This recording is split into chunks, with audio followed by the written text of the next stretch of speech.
नमस्कार दोस्तों, स्वागत है आपका मेरे इस YouTube चैनल श्याम भाई क्लासेज में। दोस्तों, आज मेरी फेस कैम की पहली वीडियो है और पहली वीडियो में मैं आप लोगों को समास बताने जा रहा हूं। पसंद आए तो लाइक करिएगा, अपने दोस्तों में इसको शेयर करिएगा ताकि मुझको प्रोत्साहन मिलेगा और आगे मैं ऐसी वीडियो लेकर आता रहूँगा। तो चलिए बिना समय गंवाए शुरू करते हैं। समास क्या चीज़ होता है? समास देखिए, बहुत बार आप लोग पढ़े होंगे, इंटरमीडिएट में भी पढ़े होंगे या फिर हाई स्कूल लेवल में भी समास है। हाई स्कूल की परीक्षाओं में भी समास पूछा जाता है, यानी कि हाई स्कूल से ही समास शुरू हो जाता है। परिभाषा के तौर पे आप हाई स्कूल से ही टच हो गए होंगे। लेकिन आज प्रतियोगी युग में जो समास को जानने का तरीका है वो केवल आप परिभाषा जान जाएं तो समास को नहीं जान पाएंगे, ढंग से इसके सवाल नहीं कर पाएंगे परीक्षाओं में। तो मैं आप लोगों को परिभाषा तो आप लोग लगभग जानते होंगे, पूरा ट्रिक बताऊंगा आप लोगों को कैसे समास को आप लोग पहचानेंगे, कैसे फाइंड आउट करेंगे। कितना कंफ्यूजिंग वर्ड हो, आप समास बिल्कुल अलग करके निकाल लेंगे, उसमें कोई कंफ्यूजन नहीं रह जाएगा इस विधि से, यदि आप समास को समझ गए। तो चलिए, जैसा कि परिभाषा के तौर पे छोटा सा एक लाइनर, वन लाइनर परिभाषा आपको बता दूं कि दो या दो से अधिक शब्दों का मेल, सीधा सीधा दो या दो से अधिक शब्दों का संयोजन जब होता है तो समास बनता है। ठीक है। अब परिभाषा चूंकि आपको एग्जाम में नहीं पूछता है तो आप एक समझने के भाव में इसको बस समझ लीजिए कि दो या दो से अधिक शब्द होंगे, उनके मेल को समास कहते हैं। ठीक है। अब कितने टाइप के होते हैं, कितने प्रकार के होते हैं? तो प्रकार मुख्य रूप से 4 होते हैं। ठीक है, मुख्य रूप से 4 प्रकार होते हैं। यदि आप मुख्य रूप से प्रकार पूछे तो 4 कहेंगे, नहीं तो ऐसे तो अगर तत्पुरुष को तोड़ते हैं या फिर बहुब्रीहि को तोड़ते हैं, द्वंद्व को तोड़ते हैं, अव्ययी भाव समास को तोड़ते हैं तो कई टाइप के समास हो जाएंगे, अलग अलग पार्ट में सब बंट जाएंगे। लेकिन मूलतः आपको 4 समास जानने हैं। 4 में 2 समास मुख्य रूप से जो परीक्षाओं में सामान्य हिंदी में पूछे जाते हैं, कर्मधारय और द्विगु, इन दोनों को मिला दूं तो कुल 6 हो जाएंगे, जो कि तत्पुरुष के ही पार्ट दोनों होते हैं। ठीक है। तो सबसे पहला प्रकार होता है अव्ययी भाव समास। ठीक है, ये अव्ययी भाव समास। दूसरा होता है तत्पुरुष समास। ठीक है, जबकि तत्पुरुष में ही आपको मिल जाएगा ये कर्मधारय और एक द्विगु। और तीसरा होता है आपका बहुब्रीहि समास और चौथा है द्वंद्व समास। यानी मूल रूप से 4 समास हुए और तत्पुरुष समास के 2 पार्ट जो सामान्य हिंदी में लगातार पूछे जाते हैं, कर्मधारय और द्विगु, ये दोनों पार्ट मिला दिया जाए तो मुख्यतः हमको 6 समास पढ़ने होते हैं जो सामान्य हिंदी से रिलेटेड होते हैं और इन्हीं से बार बार क्वेश्चन आते हैं, इन्हीं 6 से। तो एक बार जान लेते हैं मोटा मोटी परिभाषा। आप लोग जानते होंगे अव्ययी भाव समास किसको कहते हैं। तो शॉर्टकट में मैं आप लोगों को बताऊं तो प्रथम पद प्रधान और अव्यय होता है। ठीक है, इसको अव्ययी भाव समास कहते हैं। अभी पूरा डिटेल में मैं परिभाषा बताऊंगा आप लोगों को, पूरी वीडियो में अंत तक बने रहिएगा। ट्रिक के साथ बताऊंगा, कभी कन्फ्यूजन नहीं रह जाएगा, कभी नहीं भूलेंगे आप। ठीक है, तो इसलिए अंत तक जरूर बने रहिएगा, वीडियो को स्किप मत करिएगा। देखिए, तत्पुरुष समास दूसरा होता है। तत्पुरुष में द्वितीय पद प्रधान होता है और विभक्तियों में विग्रह होता है। ठीक है, तो विभक्ति में कैसे विग्रह होता है तत्पुरुष समास और द्वितीय पद कैसे प्रधान होता है, इसमें अव्ययी भाव समास में प्रथम पद कैसे प्रधान होता है, किस प्रकार से शब्दों पर प्रभाव डालता है, शब्द की किसी पद की प्रधानता किसी शब्द में कैसे, किसी समास में कैसे प्रभाव डालती है, ये चीज़ मैं बताऊंगा। ठीक है। अब बहुब्रीहि को जाना जाए तो बहुब्रीहि में 2 पद मिलते हैं। जब 2 शब्द मिलते हैं तो एक तीसरा पद बनता है, तीसरा शब्द का निर्माण होता है, उसी के अर्थ में वो समास प्रयोग होता है, तब बहुब्रीहि समास कहा जाता है। ठीक है। और चौथा है द्वंद्व समास। द्वंद्व समास को अगर आप विग्रह करते हैं तो और शब्द बीच में आता है और दोनों ही विग्रह शब्द होने के बाद दोनों शब्द अलग अलग स्वतंत्र रूप से संज्ञा होते हैं। ठीक है, यह द्वंद्व समास होता है। जैसा कि परिभाषा आप लोग पढ़े होंगे तो एक शॉर्ट फॉर्म में आप समझ लीजिए, द्वंद्व में और बहुब्रीहि तीसरा पद बनता है और तत्पुरुष में विभक्तियों में टूटता है, द्वितीय पद प्रधान होता है। अव्ययी भाव समास में प्रथम पद प्रधान होता है तथा अव्यय शब्द से मिलकर बना होता है। ठीक है। अब तत्पुरुष समास पे आ जाते हैं। तत्पुरुष समास का ही पार्ट होता है एक कर्मधारय समास। चूंकि इसमें भी द्वितीय पद की प्रधानता होती है, लेकिन वो दोनों पद जो होते हैं प्रथम और द्वितीय विशेष और विशेषण में से कोई एक होते हैं, या फिर विशेष से एक होता है, एक विशेषण होता है, या फिर दोनों विशेषण होते हैं, या फिर दोनों विशेष होते हैं। ठीक है, ये कर्मधारय की पहचान है। अब अलग अलग मैं बताऊंगा तो डिटेल इसके बारे में बताऊंगा, अभी आप एक भूमिका समझ लीजिए इसके बारे में। द्विगु समास जो होता है इसमें प्रथम पद संख्यावाची होता है, ठीक है, प्रथम पद संख्यावाची हो और आपका द्वितीय पद जो है वो संज्ञा या विशेषण या कोई एक पद हो सकता है जिसमें प्रथम पद संख्यावाची हो तो द्विगु समास बनता है। कभी कभी ये द्विगु समास बहुब्रीहि भी बनता है। ये सारा कन्फ्यूजन मैं आपको दूर करूंगा, सब बारी बारी से बताऊंगा। तो मोटा मोटी आप अव्ययी भाव समास में अव्यय समझ लीजिए, अव्यय रहता है, प्रथम पद प्रधान होता है, ठीक है, तत्पुरुष में द्वितीय पद प्रधान होता है, विभक्तियों में टूटता है, बहुब्रीहि समास तीसरा पद बनेगा और द्वंद्व समास में और शब्द लगेगा और विग्रह होने के बाद दोनों संज्ञाओं में दोनों शब्द अलग अलग स्वतंत्र रूप से संज्ञा होंगे, ठीक है। और कर्मधारय में केवल विशेष विशेषण की बात होगी, सिवाय और कोई संज्ञा और चूंकि विशेषण और विशेष में संज्ञा आ सकती है, लेकिन एक विशेषण जरूर होना चाहिए, तभी आप कर्मधारय ट्रिक करेंगे। और द्विगु समास में प्रथम पद संख्यावाची होना चाहिए। अब अलग अलग हम पढ़ेंगे कि अलग अलग कैसे कन्फ्यूजन, कहाँ कन्फ्यूजन होता है, कब कन्फ्यूजन होता है, सारी चीज़ें मैं आपको बताऊंगा। पहले आप अव्ययी भाव समास देखेंगे।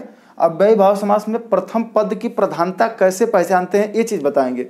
अगर ये आप समझ जाते हैं तो कभी भी अव्ययी भाव समास गलत नहीं होगा, क्योंकि अव्ययी भाव समास में अभ्यर्थी क्या करते हैं कि अव्यय खोजने लगते हैं, अव्यय ना पाते हैं तो वो फिर गलत ही हो जाती है और गलत ही करके आते हैं लोग, ठीक है। तो ये चीज़ नहीं करना है, आपको अव्यय केवल नहीं खोजना है, अव्यय नहीं मिलता है तो प्रथम पद की प्रधानता कैसे खोजना है ये चीज़ मैं अव्ययी भाव समास में बता देता हूँ। और तत्पुरुष समास में यदि आपको विभक्तियों में तोड़ने में कन्फ्यूजन हो रहा है, विभक्ति में नहीं तोड़ पा रहे हैं, कभी कभी ऐसा होता है, तो फिर आपको द्वितीय पद की प्रधानता को कैसे पहचानना है ये चीज़ मैं बता दे रहा हूँ, ठीक है। बाकी जो भी समास बचेंगे इन दोनों के सिवाय, यानी कर्मधारय, द्विगु, बहुब्रीहि और द्वंद्व, अगली वीडियो के पार्ट में मैं उसको लेके आऊँगा। फिलहाल आप दो समास देखिए पूर्ण रूप से, जो कि कन्फ्यूज़न आपको काफ़ी क्रिएट करते हैं, ठीक है। तो चलिए एक बार देख लेते हैं अव्ययी भाव समास। अब जैसा कि अव्ययी भाव समास में हमने बताया प्रथम पद प्रधान होता है और अव्यय होता है, ठीक है। तो अव्यय कुल कितने टाइप के होते हैं आप गिन नहीं सकते हैं, कई अव्यय होते हैं, जैसे यथा हो गया, तक हो गया, आ हो गया, आ से आजन्म बनता है, बेकाबू में बे हो गया, पेट भर पेट में आपका भर हो गया, यथा हो गया, यथा तो हो ही गया, प्रत्येक में प्रति हो गया, ठीक है। ऐसे करके अव्यय, बहुत से अव्यय होते हैं। यदि ये सब आते हैं किसी शब्द में तो प्रथम दृष्टया आप उसको समास पूछता है तो आप अव्ययी भाव समास टिक करेंगे, लेकिन ये प्रथम पद के रूप में आते हैं और कैसे अव्ययी भाव में प्रधानता दिखाते हैं ये चीज़ आपको समझने की जरूरत है। देखिए,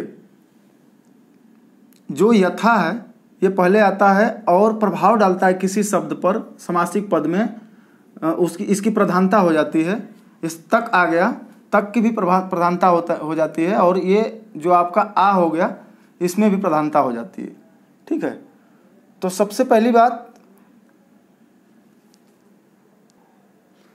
प्रथम पद प्रधान बताने के लिए कुछ उदाहरण हम लेते हैं, जैसा कि देखिए, यथा संभव, ये चीज़ यदि आपने यथा को पकड़ लिया कि यथा एक अव्यय है। अव्यय का मतलब क्या होता है? अव्यय का मतलब जिसका व्यय न किया जा सके। अव्यय शब्द एक लोग आप समझ लीजिए इसको, अव्यय शब्द तभी होता है जब उसका व्यय नहीं कर सकते हैं। अव्यय बराबर व्यय नहीं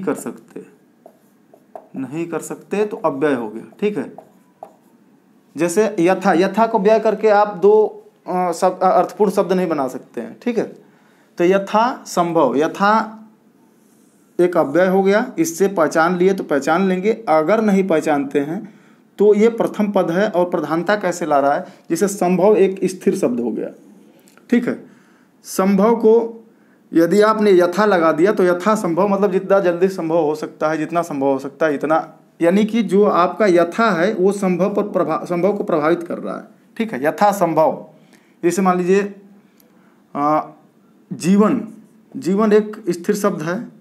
ठीक है, अगर आजीवन लगा देते हैं आजीवन बन गया। ये समास अगर इसमें पूछता है तो तो एक अव्यय है। यदि आप इसको न पहचानते हो तो आप ये देखिए कि जीवन को प्रभावित कौन कर रहा है, आ प्रभावित कर रहा है। ठीक है, आजीवन यानी कि जीवन पहले जीवन ही था लेकिन आ लग गया तो आजीवन हो गया, बहुत लंबा जीवन, आजीवन जीवन भर हो गया। ठीक है, तो एक तरह से प्रभाव कौन डाल रहा है, आ डाल रहा है, जीवन पर प्रभाव आ डाल रहा है। ठीक है, तो प्रथम पद इसी से आप पकड़ते हैं कि प्रथम पद की यहाँ प्रधानता हो रही है। ठीक है, पूरे शब्द पर जो शब्द प्रभाव डालता है, अगर द्वितीय है तो द्वितीय पद प्रधान बताएंगे, अब प्रथम पद ही अगर प्रभाव डालता है तो प्रथम पद प्रधान बताएंगे। इसे अब यावत जीवन एक होता है, चिरंजीव होता है, व्यर्थ होता है। व्यर्थ देखिए, व्यर्थ में अव्ययी भाव समास कैसे होता है, अर्थ तो अर्थ है। ठीक है, इसको प्रभावित कौन करता है, बे अर्थ, बिना अर्थ का। ठीक है, यानी कि ये प्रधानता है प्रथम पद की, तभी अर्थ प्रभावित हो जा रहा है, व्यर्थ हो जा रहा है, अर्थ का व्यर्थ हो जा रहा है। मतलब जो शब्द प्रभाव डाल रहा है और प्रथम है तो समझ लीजिए अव्ययी भाव समास होगा उसमें। या फिर आप सीधा सीधा किसी समास में अव्यय दे देता है, या अव्यय की पहचान करना आपको आता है। आगे की वीडियो में मैं डिटेल आपको बताऊंगा अव्यय को कैसे पहचानेंगे। कभी भी अव्यय पहचानने में गलती नहीं हो सकती है। ठीक है, तो पहले आप यहाँ जानने, अव्यय हो और प्रथम पद प्रधान हो तो अव्ययी भाव समास होगा। कुछ एग्जाम्पल आपको ज़्यादा कन्फ्यूजिंग एग्जाम्पल जो होते हैं वो आपको हमारे टेलीग्राम चैनल में उसकी सूची मिल जाएगी, आप वहाँ से उसको देख सकते हैं। ठीक है, टेलीग्राम चैनल का लिंक आपको वीडियो के डिस्क्रिप्शन में मिलेगा, ज़रूर ज्वाइन करिएगा, काफ़ी सारा मैटर उसमें मिलेगा आपको। ठीक है, तो इस तरह से आप समझ गए होंगे कि अव्ययी भाव समास में प्रथम पद प्रधान होता है और अव्यय होता है। ठीक है, तो उसको अव्ययी भाव समास पहचान सकते हैं अव्यय से और प्रथम पद प्रधानता से। ठीक है, अब तत्पुरुष समास में आप द्वितीय पद प्रधान होता है, इसमें द्वितीय पद प्रधान होता है इसमें। ठीक है, और साथ साथ सबसे इंपॉर्टेंट बात होती है कि विभक्ति में इसको विग्रह करने के बाद विभक्ति में टूटता है। ठीक है, विभक्ति में विग्रह होता है, जैसा कि मैं पहले भूमिका में बताया था आप लोगों को कि इसको जब विग्रह करेंगे इस समास को, तत्पुरुष समास को, तो विभक्ति में विग्रह होगा। ठीक है, अब विभक्ति क्या क्या होती है तो शॉर्ट फॉर्म में आज इसको नोट कर लीजिए कि नेको सेको सेरी में हो, नेको सेको सेरी में हो। एक ही शब्द में आप चाहें तो लिख सकते हैं इसको, नेको सेको सेरी में हो। शॉर्टकट में कर्ता ने होता है, कर्म होता है, कर्म को, फिर कर्ता कर्म करण। ठीक, संप्रदान, आपादान, संबंध, अधिकरण, संबोधन। ठीक है, नेको मेको सेरी में हो। शॉर्ट फॉर्म में आप इसको देख सकते हैं, यानी कि ये कारक है, कारक में डिटेल बताऊंगा आपको। ठीक है, कारक में आपका टूटेगा क्या, तत्पुरुष समास जो होता है उसको विग्रह करने पर कारक में टूटता है। तो कैसे पहचानेंगे, केवल पहचानना, चूंकि परिभाषा तो कई बार हो जा रही है तो आप पहचान लीजिए, सिर्फ पहचानेंगे कैसे, क्योंकि एग्जाम में यही निर्भर करेगा कि पहचान कैसे हो पाती है आपकी समास की। देखिए एग्जाम्पल ले लीजिए, जैसे जेब कतरा। देखिए इसमें द्वितीय पद कैसे प्रधान हो रहा है। अब जेब यहाँ स्थिर है ना, कतरा लगा दिए तो जेब को काटने वाला हो गया। ठीक है, जेब कतरा, यानी कि जेब तो स्थिर है और कतरा लगा देंगे तो जेब कतरा, ये अर्थ का अनर्थ हो जाएगा, बिल्कुल जो है अर्थ बदल जाएगा इसका। जेब अलग हो जाएगी, जेब अकेले कुछ और थी और कतरा लगाने के बाद कोई और हो जा रहा है। ठीक है, जेब कतरा यानी कि द्वितीय पद की प्रधानता है, यही निर्भर कर रहा है, प्रधानता है। अब एक और बताया था मैं कि तत्पुरुष समास जब टूटता है विभक्ति में टूटता है। जैसे जेब कतरा, जेब को काटने वाला, जेब को काटने वाला, को शब्द आ गया ना, कर्म कारक है, कर्म कारक यानी कर्म विभक्ति है, इसमें कारक की कर्म विभक्ति है, इसलिए यहाँ जो है तत्पुरुष समास होगा, जेब को काटने वाला वाला। ठीक है, यानी कि विभक्ति में टूट गया तो क्या आप तत्पुरुष समास इसको कहेंगे। ठीक है, इसी तरह और कुछ उदाहरण दे दीजिए। देशभक्त, देशभक्त, देश की भक्ति करने वाला, यहाँ भी आपकी विभक्ति आ गई, देश की भक्ति करने वाला, यहाँ भी कारक में टूट गया। ठीक है, देश की भक्ति करने वाला, यहाँ देश के प्रति भक्ति भाव रखने वाला देशभक्त होता है। ठीक है, तो अब जैसे मुंह मांगा हो गया, मुंह मांगा, मुंह मांगा मतलब मुंह से मांगा हुआ, यहाँ से विभक्ति आई ना, मुंह से मांगा हुआ, मुंह से मांगा हुआ, से विभक्ति यहाँ आ रही है। ठीक है, तो इस तरह से विभक्तियों में कारक में टूट रहा है। ठीक है, विग्रह करने के बाद मुंह से मांगा। अब चूंकि द्वितीय पद प्रधान भी हो रहा है, देखिए मांगना मुंह स्थिर है और मांगना तो मुंह मांगा, इसका अर्थ को बदल दे रहा है। ठीक है, तो ये मुख्य रूप से पहचान दोनों समास की होगी। हमारे ख्याल से समझ गए होंगे, नहीं समझे होंगे तो कुछ कन्फ्यूजन होगा तो आप लोग कमेंट बॉक्स में बता सकते हैं। बाकी जब एक बार देख लेंगे तो जितने कन्फ्यूजिंग वर्ड होंगे एक जगह मैं उनको इकट्ठा लिखा हुआ हूँ और उसको एक जगह आप लोगों को बता दूंगा जहाँ कन्फ्यूजन लगातार क्रिएट होते हैं। ठीक है, तो अगली पार्ट की वीडियो में मैं आप लोगों को कर्मधारय, द्विगु और बहुव्रीहि और द्वंद्व, इन चारों समास के बारे में बताऊंगा। तब तक के लिए कमेंट करके आप लोग बताइए कि इतना आप लोगों को समझ में आया कि नहीं आया। ठीक है, तो अगली वीडियो का आप लोग इंतजार करिए और इसको समझ में आया हो तो ज़रूर कमेंट करके बताइए और पसंद आई हो तो लाइक भी कर दीजिए, सब्सक्राइब कर लीजिए हमारे चैनल को, अब तक सब्सक्राइब नहीं किए हो तो। Thank you.